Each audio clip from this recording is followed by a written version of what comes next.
Oke teman-teman, di video ini saya coba jelasin ulang yang kemarin kita udah bahas via chat, yaitu corporation. Nah, mungkin kalian masih bingung kalau via chat itu gimana. Semoga lewat video ini kalian bisa lebih paham. Nah, kayak yang kemarin saya udah bilang, corporation itu kan ngebahas tentang transaksi saham. Terus buat saham itu dia punya dua jenis. Yang pertama itu preference share atau saham istimewa. Yang kedua itu ordinary share atau saham biasa. Nah, terus ada istilah par value sama market value. Nah, buat par value itu adalah nilai saham yang stated pertama kali. Jadi misalnya di soal dia bilang kita punya berapa ordinary share atau preference share, par value-nya sekian. Nah, itu par value itu nilainya nggak bakal berubah kecuali dia ada stock split atau stock reverse. Nah, stock split itu istilahnya kayak pemecahan saham. Jadi misalnya kita punya 10.000 share, terus kita ngelakuin stock split 2 for 1. Jadi satu saham dipecah jadi dua. Dari yang lembarannya 10.000 tadi, berarti lembarannya kita pecah jadi dua, satu lembarnya jadi dua, makanya 10.000 kita kali dua. Nah, buat harganya, harga par value nya misalnya tadinya 2, karena sahamnya dipecah makanya dikali 1/2. Jadi kalau lembaran dikali 2/1, kalau harga dikali 1/2. Nah, ini biasanya nanti kalian dapat di mata kuliah inter. Buat di AD2 kita belum ngebahas itu. Nah, terus lanjut.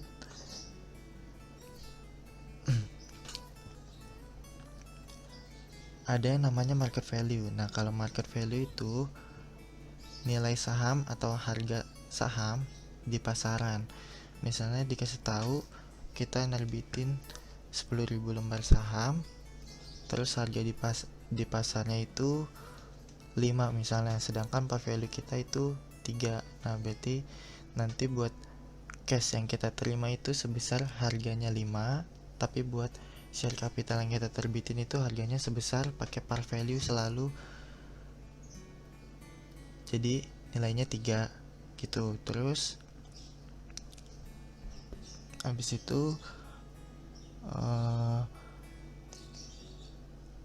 ada yang namanya share premium. Nah, share premium itu selisih antara market value sama par value. Misalnya kita jual saham harga pasar itu 4, sedangkan par value nya tadi 2. Nah, berarti kan ada selisih 2, 4 dikurang 2. Nah, itu kita akuinnya sebagai share premium atau keuntungan buat kita, kayak gitu. Nah, terus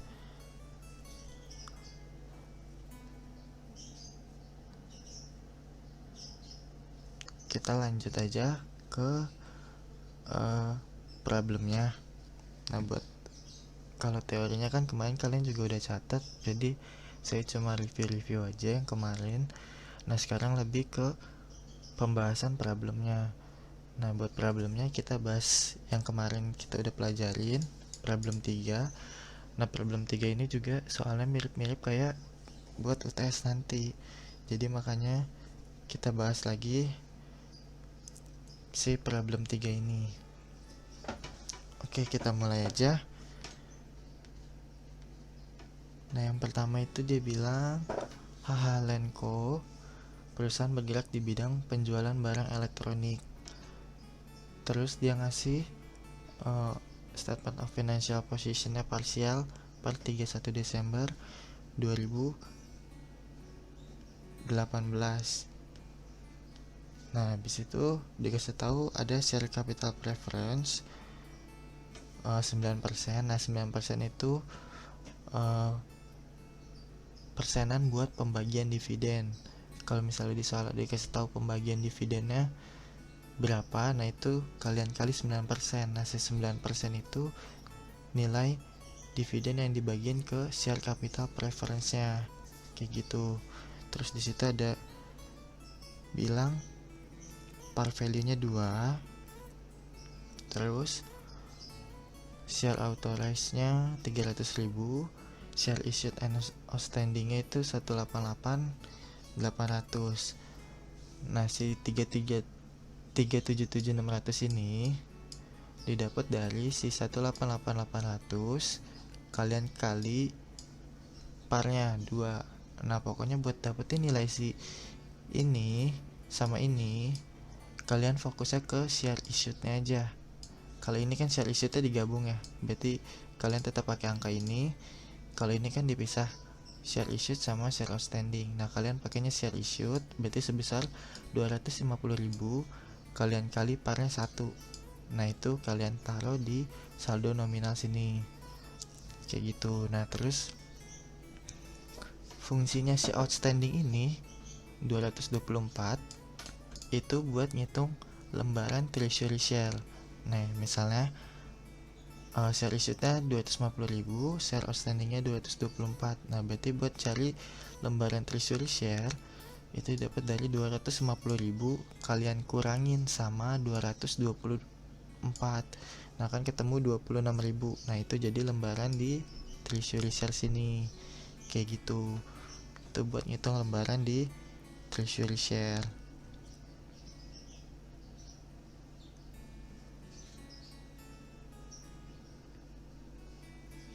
Nah, terus selanjutnya ada share premium preference, share premium ordinary, terus ada share premium treasury. Nah, ini semuanya udah dijelasin kemarin, pengertiannya apa, terus konsepnya gimana. Sekarang mau lebih ke pembahasan soalnya aja. Buat teori kemarin kalian bisa lihat lagi catatannya, kan kalian udah pada nyatet. Nah, jadi kita langsung masuk aja ke transaksinya ya. Nah, yang pertama itu di tanggal 2 Januari 2019 menerbitkan saham istimewa sebanyak 90 lot dengan harga pasar saham saat itu adalah 5 euro per lembarnya. Nah, jadi kalau kayak gini buat jurnalnya di transaksi tanggal 2 kayak gini. Jadi pertama kita pasti nerima cash sebesar harga pasar saham. Nah, di sini kita lihat harga pasar sahamnya itu 5 per lembar, sedangkan kita nerbitinnya itu masih dalam bentuk lot. Makanya caranya kalian kali 90 lotnya. Kan di sini dia bilang satu lot sama dengan 100 lembar. Makanya 90 lot kalian kali 100. Nah, habis itu ketemu lembarannya kan, berarti ketemu 9.000 lembar kalian kali harga pasar. Ketemu 45.000. Nah, itu jadi cash kita. Nah, terus buat share capital preference-nya didapat dari 90 lot itu kalian kali 100, ketemu lembarnya 9.000 lembar, kalian kali selalu pakai par value. Kalau buat share capital preference sama share capital ordinary selalu pakai harga par value. Nah, karena ini dibilang saham istimewa, berarti par value-nya 2 ya. Makanya tadi 9.000 lembar dikali 2 par value-nya ketemu 18.000. Nah, ada selisih antara cash yang kita terima sama share yang kita terbitin. Nah, anggapannya kita nerbitin share seharga 18.000 tapi dibayar sama pasar itu sebesar 45.000.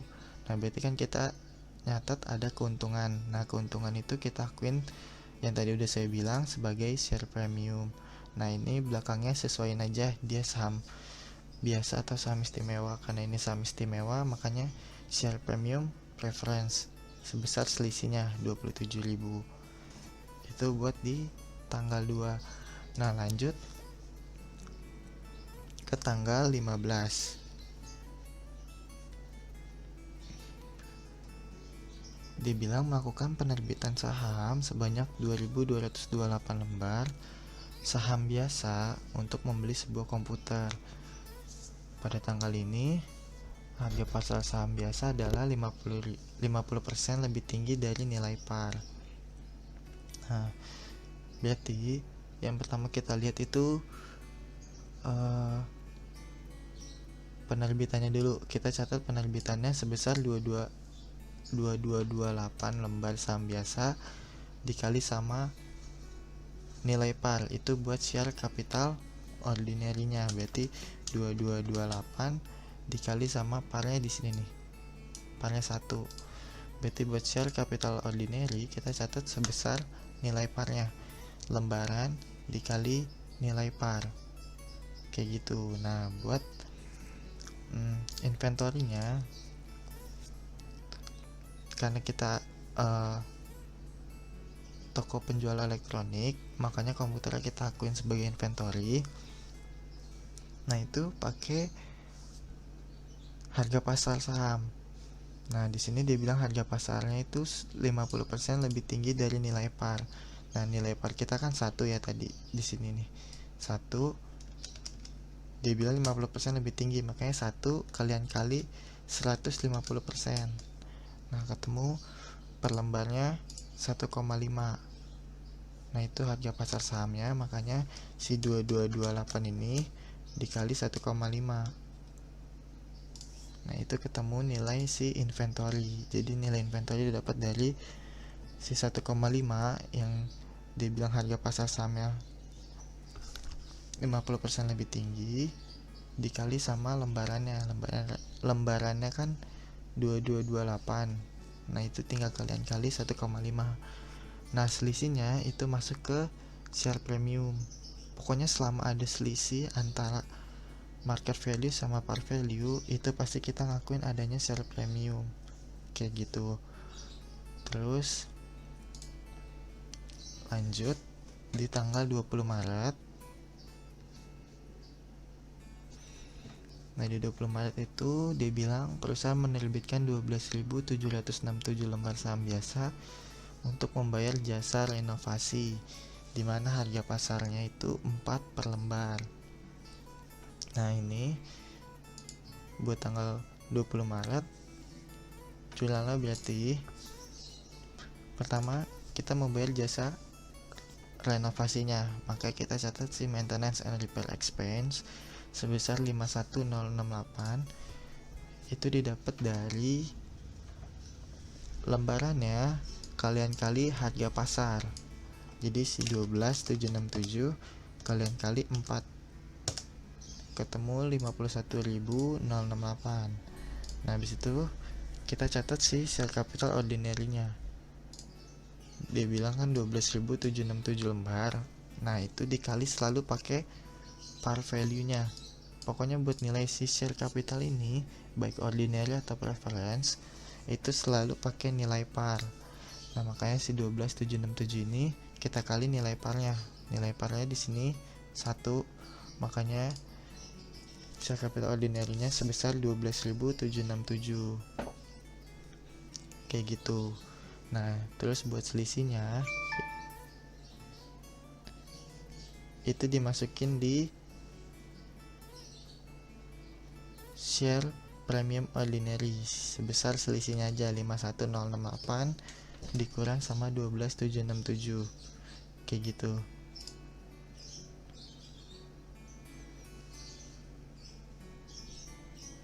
Nah, terus lanjut kalau udah ke tanggal 4 April dia bilang membeli kembali 1/9 lembar saham biasa perusahaan dengan mengeluarkan uang tunai sebesar 2,6 per lembar.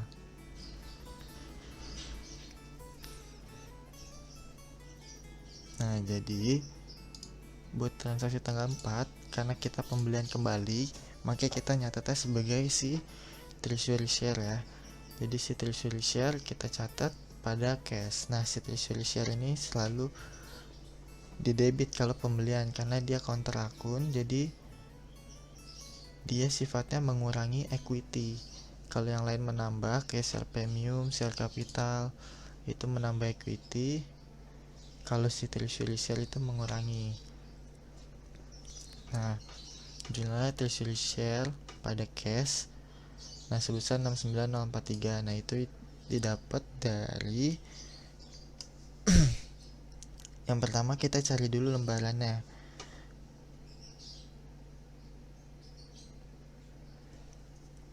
Nah, caranya kalian lihat dari SOFP awalnya. Kalau buat treasury share, kalian fokusnya ke outstanding aja. Berarti awalnya kan 224 lembar share outstanding, terus ditambah yang di tanggal 15 Februari. Berarti ada yang beredar tambahan itu sebesar 2228, terus ditambah lagi sama yang di tanggal 20 Maret sebesar 12767. Jadi lembaran buat cari 1/9 ini didapat dari si 224, kalian tambah 2228. Nah, kalian tambah lagi sama si 12767. Nah, ketemu 238995. Terus dia bilang kita beli kembali ya cuma 1/9, makanya kita kali 1/9.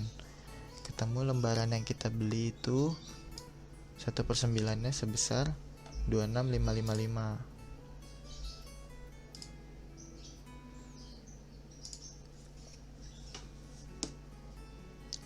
Nah, si 26555 itu kalian kali sama harga kita beli kembalinya. Kita beli kembali harganya 2,6, makanya si 26555 itu kita kali 2,6.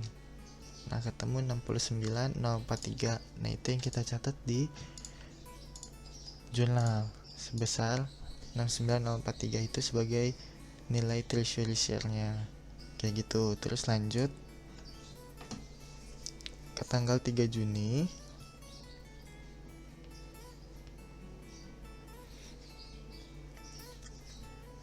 Share premium ordinary perusahaan bertambah menjadi 614.229 setelah menerbitkan 9.856 lembar saham biasa. Nah, buat ini kita ada penerbitan saham biasa, berarti jurnalnya cash, share capital ordinary-nya sama share premiumnya. Nah, yang pertama kita bisa isi itu share capital ordinary-nya. Di sini kan dia bilang kita nerbitin sebesar 9.856 lembar saham biasa. Nah, pokoknya nilai share capital itu selalu sebesar nilai parnya. Makanya 9.856 kita kali sama nilai parnya 1. Makanya di sini share capital ordinary-nya 9.856. Nah, terus dia bilang di sini ada tambahan kalau si share premium ordinary-nya bertambah menjadi 614.229. Nah, itu cara nyarinya didapat dari kita lihat dari SOFP awal. Nah, kita lihat SOFP awal itu share premium ordinary sebesar 538.090. Nah, itu kita tambah sama transaksi yang udah terjadi. Nah, berarti si 538.090 itu ditambah dari tanggal 15 Februari ini. Tadi di 15 Februari itu ada share premium ordinary sebesar 1114, terus ditambah lagi yang di tanggal 20 Maret 38301,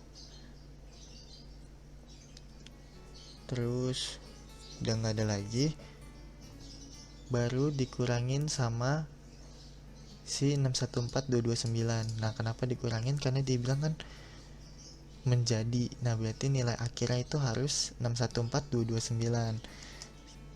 Sedangkan kalau kita hitung yang tadi dari awal 538 ini 538.090 ditambah yang di tanggal 15 tadi 1114 ditambah yang 20 Maret tadi 38301. Nah, itu nilai share premium ordinary kita baru 577.505. Nah, sedangkan dia bilang di sini berubah menjadi 614.229. Nah, berarti kan masih ada selisih sebesar 36.724. Nah, itu yang kita catat di share premium ordinary. Pokoknya yang tadinya masih 577 kita mau ubah jadi 614, berarti kan ada penambahan tuh. Nah, penambahannya itu kita catat di share premium ordinary kayak gitu. Terus kita lanjut ke tanggal 18 Juli. Dibilang memperoleh keuntungan sebesar 23.400 atas penerbitan 13.000 lembar saham biasa. Nah, berarti itu buat jurnalnya 18 Juli kita nerbitin saham biasa, berarti kita nyatet share capital ordinary-nya dibilang nerbitin sebanyak 13.000 lembar. Nah, itu kita kali parnya 1, kita catat sebagai share capital ordinary. Terus di situ dia bilang memperoleh keuntungan 23.400, berarti si 23.400 ini kita akuin sebagai si share premium ordinary. Langsung aja kita catat 23.400, berarti total cash yang kita terima didapat dari 13.000 ditambah 23.400 ya. Kayak gitu. Itu buat di 18 Juli. Terus kita lanjut ke tanggal 22 September. Tanggal 22 September ini kita melakukan pembelian laptop tambahan dengan menerbitkan 10 lot saham biasa. Harga pasarnya itu 4. Nah, berarti jurnalnya karena kita beli laptop, kita sebagai perusahaan elektronik, kita nyatetnya inventory. Nah, inventory-nya itu didapat dari 10 lot. Kita kan nerbitannya 10 lot dikali 100, berarti kita mau lembarannya 1000 dikali sama harga pasar saham per lembarnya 4, berarti 1000 dikali 4 ketemu 4000, itu nilai inventory kita. Terus buat share capitalnya didapat dari 10 lotnya kita kali 100, berarti 1000 lembar kita nerbitinnya dikali sama par value, selalu par value. Makanya kita catat di sini 1000. Nah, selisihnya inventory-nya 4000, share capitalnya 1000, berarti kita nyatat share premium sebesar 3000 ya. Kayak gitu. Itu buat tanggal 22 September. Terus lanjut ke tanggal 28 Oktober. Dia bilang menjual kembali 27.500 lembar saham biasa perusahaan dengan menerima uang tunai sebesar 112.000. Nah, berarti kalau kita jual kembali saham treasury, jurnalnya pertama kita pasti nerima cash. Cashnya udah ada di soal, dia bilang menerima uang tunai sebesar 112.000. Makanya cashnya kita catat sebesar si 112.000. Nah, treasury share-nya kita mencatat si treasury share-nya itu kan kita ngejualnya 27.500 lembar. Terus di sini dia bilang metodenya FIFO untuk treasury share. Nah, berarti kan di SOFP kan udah ada treasury share nih sebesar 26.000 lembar, harganya 1,5. Terus di 4 April juga ada, kita beli tambahan itu tadi 26.555 lembar, harganya berarti 2,6. Berarti kan ada dua harga ya. Si 2,6 ini sama si 1,5. Lembarannya juga beda kan. Ini 26.000, yang ini tadi 26.555. Nah, karena dia bilang jualnya 27.500 terus pakai metode FIFO, berarti yang pertama kita harus habisin yang di sini dulu ya, yang di SOFP. Soalnya kita di SOFP ada 26.000, makanya cara itu nilai treasury-nya 26.000 lembar yang di SOFP ini kalian kali cost-nya 1,5 ketemu 39.000. kan berarti ini masih 26.000 ya, sedangkan kita jual itu 27.500, berarti kan masih ada selisih 1.500. Kan di sini udah habis, udah kepake 26.000, masih kita kurang 1.500 lagi ya. 1.500 lembar kalian kali sama lembaran treasury yang baru, berarti kan yang ini udah habis, kita pakai harga yang ini, berarti 1.500 nya kalian kali 2,6, ketemu 3.900 ditambah sama 39.000 ini, nah berarti ketemu 42.900. Nah itu buat si treasury share nya. Nah buat share premium treasury itu tinggal kalian selisihin aja cash yang kita terima sama treasury share nya. Pokoknya ini karena dia ada dua harga, yang 26.000 sama 1,5, sama yang 2655 sama 2,6. Kita lihat kita jualnya itu berapa lembar pertama, kan 27.500, sedangkan yang di harga pertama kita cuma punya 26.000, berarti kan 27.500 dikurang 26.000, berarti masih ada sisa 1.500. Nah 1.500 itu berarti pakai harga yang si 2,6 di tanggal 4 April itu. Kayak gitu, itu buat nilai treasury-nya. Terus lanjut di tanggal 14 November. Nah di 14 November itu dibilang menerbitkan 12 lot saham istimewa dengan total harga pasar untuk saham yang diterbitkan adalah 11.760.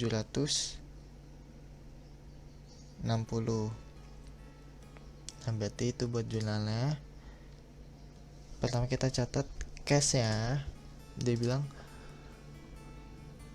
total harga pasar saham 11.760. Nah berarti itu sebesar nilai cash yang kita terima 11.760. Terus kita catat share capital preference nya. Di sini dia bilang 12 lot, berarti kalian kali 100 dulu, berarti ketemu 1.200 lembar dikali sama par value nya. Nah di sini par value nya 2 ya, makanya kita kali 2, berarti share capital ketemu 2.400. Share premium preference nya itu tinggal kalian selisihin aja, si 11.760 ini dikurang sama 2.400, ketemu 9.360, kayak gitu. Terus kita lanjut ke jurnal di 27 Desember. Dia bilang Halenko berhasil memperoleh keuntungan sebesar 520.030. Nah ini jurnalnya berarti tinggal income summary pada retail earning, catat aja nilainya semuanya sesuai keuntungannya. Berarti kan tadi dia bilang 520.030, berarti income summary pada RE sebesar 520.030, kayak gitu. Nah terus di sini dia bilang selain bikin jurnal diminta SOFP yang parsial 31 Desember 2019. Nah kita mau bikin SOFP nya. Yang pertama itu kalian jangan lupa kopnya, berarti Halenko statement of financial position parsial, terus pernya per 31 Desember 2019. Pokoknya format si SOFP akhir ini yang diminta di bawah-bawah itu biasanya sama kayak format awal SOFP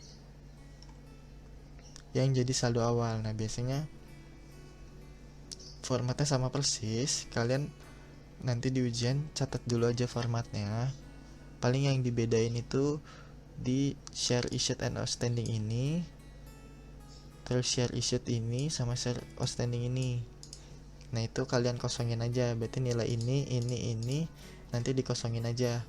Kalian bikin formatnya dulu kayak gini, nilai treasury-nya juga kalian kosongin dulu.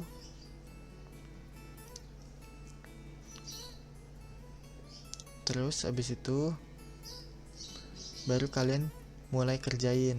Pokoknya share authorized ini biasanya sih nggak berubah, maka yang berubah itu cuma issued sama outstanding aja, kayak gitu. Kayak kita langsung masuk ke SOFP nya aja. Yang pertama kita bikin pokoknya formatnya sama persis kayak yang SOFP awal, berarti dimulai dari share capital preference, 9% sama kan. Terus par value nya juga sama, nggak berubah, masih 2. Share authorize nya juga nggak berubah, masih 300.000. Nah yang berubah kan cuma share issued sama share outstanding. Di sini share issued nya berubah jadi 199.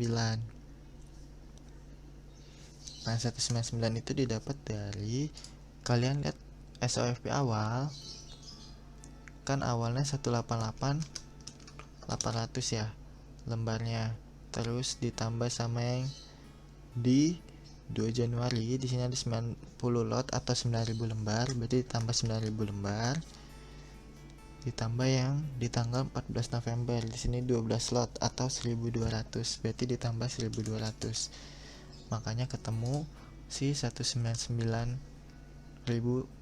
share issued and outstanding ini. Nah habis itu buat nilai 398 ya didapat dari si 199 ini, kalian kali parnya 2 dikali 2 ketemu 398. Terus yang kedua itu share capital ordinary, par value nya nggak berubah, masih 1. Share authorize nya juga nggak berubah, masih 500.000. Yang berubah itu share issued nya aja. Nah share issued 288 851 itu didapat dari SOFP awalnya kan 250.000, terus kalian tambah sama transaksi-transaksi. Nah yang pertama itu yang berhubungan sama saham biasa itu di tanggal 15 Februari, berarti 250.000 kalian tambah sama 2228 lembar, terus ditambah sama yang di 20 Maret nih ada 12.767 lembar tambah 12.767, terus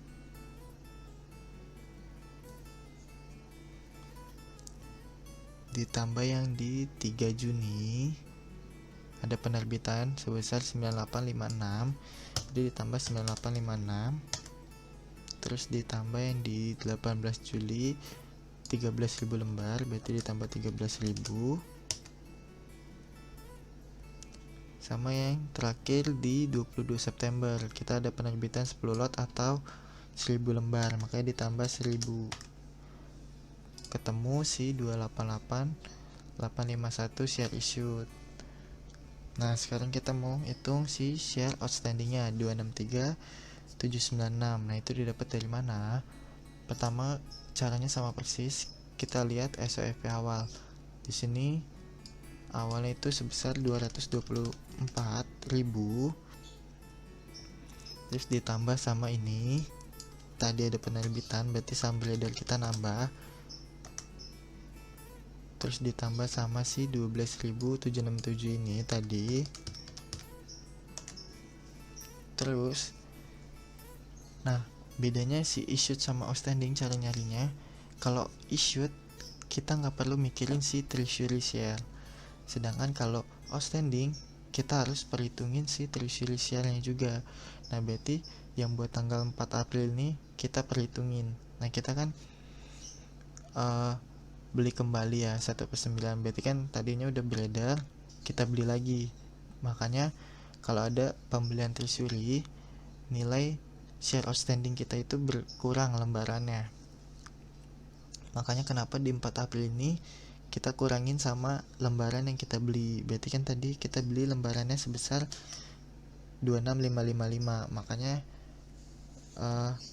tadi yang dari awal 224 ditambah 2228 ditambah 12767 dikurang sama treasury share-nya 26555. Nah habis itu ditambah sama si 9856 ini, terus ditambah si 13.000 ini, terus ditambah si 1000 ini, 1000 lot 1000 lembar. Nah habis itu di sini kita ada jual kembali sebesar 27.500, berarti kita ngejual lagi saham yang udah kita beli tadi. Nah kita kalau ngejual saham berarti kan lembarannya itu beredar lagi ya, yang tadinya udah kita ambil, berarti kita ambil dari peredaran, kita edarin lagi. Makanya kenapa si 27500 ini nanti kita tambahin, berarti ditambah 27500 ketemu 263796, itu buat share outstanding. Nah pokoknya kalau kita beli treasury, share outstandingnya itu kita berkurang, tapi kalau kita ngejual treasury-nya, share outstanding kita bertambah, kayak gitu. Nah terus share premium preference-nya ya. Share premium preference itu didapat dari caranya sama dari yang awal 225, terus di tambah sama yang ditransaksi. Kita lihat transaksinya di sini. Lihat aja akun share premium preference. Nah, berarti kan di 2 Januari nih, satu nih. Berarti ditambah 25 tadi yang dari SOFP awal ditambah sama si 27.000. Terus kalian cari lagi ada nggak share premium preference-nya. Nah, ini ada 9360, berarti ditambah 9360. Nah, ketemu 261 360 ya. Nah, buat share premium ordinary cara nyarinya sama dari SOFP awal 538090.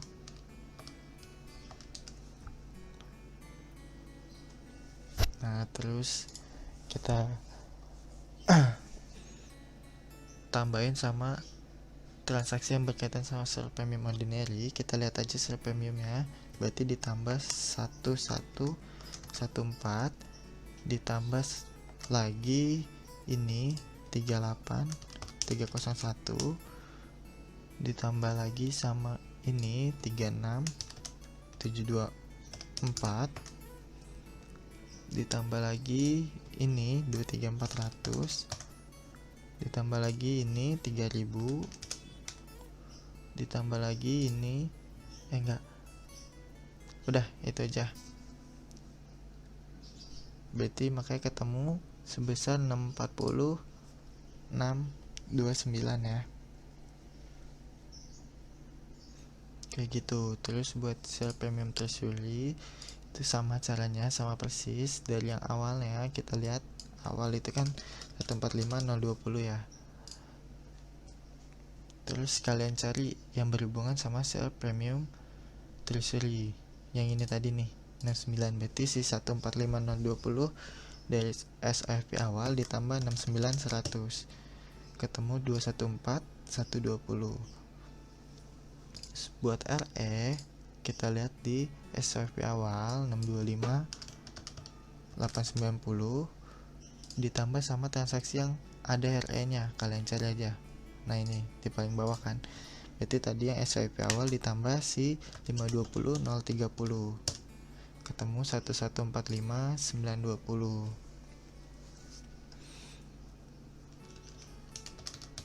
Nah terus lanjut ke treasury share. Nah disitu sifatnya ngurangin less treasury share.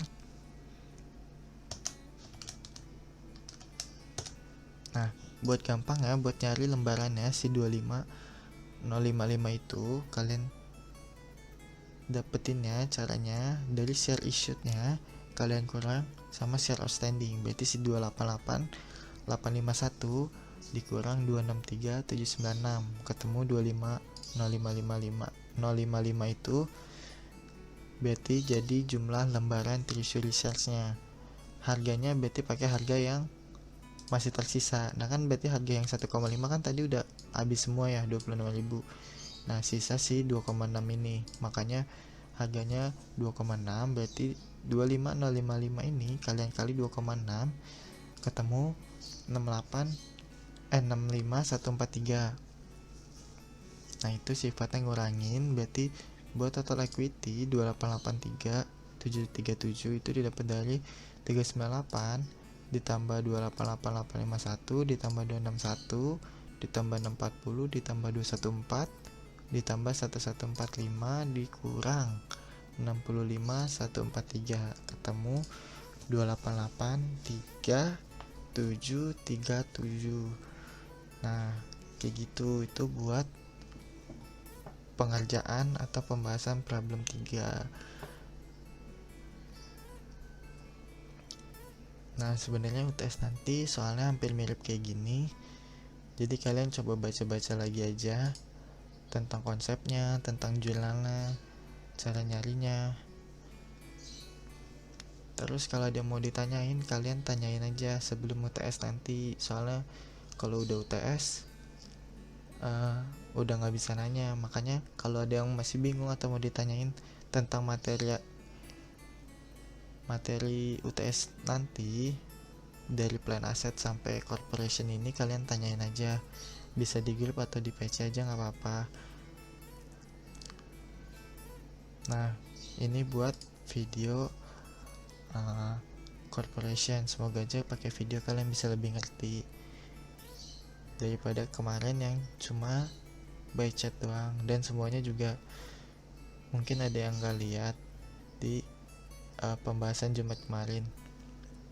Nah, makanya semoga kalau ada video ini kan bisa diputar-putar ya, bisa berulang kali lah dilihatnya. Semoga aja kalian bisa lebih paham. Nah, udah itu aja pembahasan buat problem 3 corporation. Makasih ya.